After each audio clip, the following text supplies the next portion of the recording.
Ayan, magandang araw mga bossing. Andito na si bossing. Kukunin na yung sa kanyang sasakyan. Ayan si bossing oh. Boss, anong masabi mo sa sasakyan natin? Goods na goods. Okay. Aircon, natesting mo naman aircon. Malamig yung aircon? Magja-jacket ka? Ayan. Ayan. Ito yung palibot muna natin sa sakyan ni boss. Ayan. Ayan. Ayan.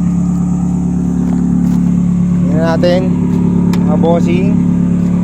Ayan. Lamig ng aircon nga. Ayan siya. Ayan. Ayan.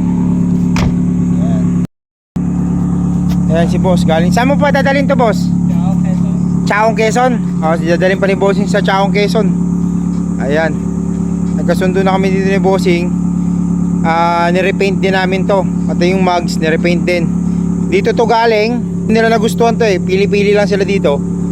Tapos nung nagustuhan nila, binayaran na nila. Tapos pinarepaint nila dito.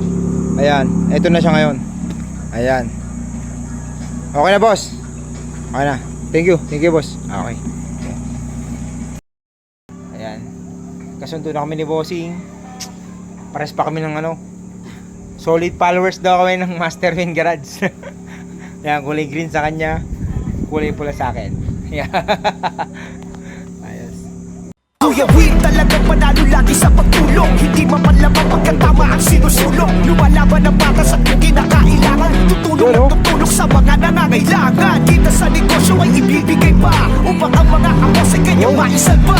Ganyan siya kapukastalan. Kung kaya't mapalag lagi mapagkumbaba. Kung kaya't inaangat. Hindi man kumita ng malaki, ayos lang. Basta matulungan niya mga nangangailangan. Laging prioridad niya makatulong sa kapwa. At kailanman di nagkatubili at nagsawa. Walang pagod kung dumiskarte. Para sa iba ay makatulong lagi. Kuya Win, isa sa mga tao na pamihira. Kuya Win, isang mabuting halimbawa. Dito mo mabibili mga kotse na panalo.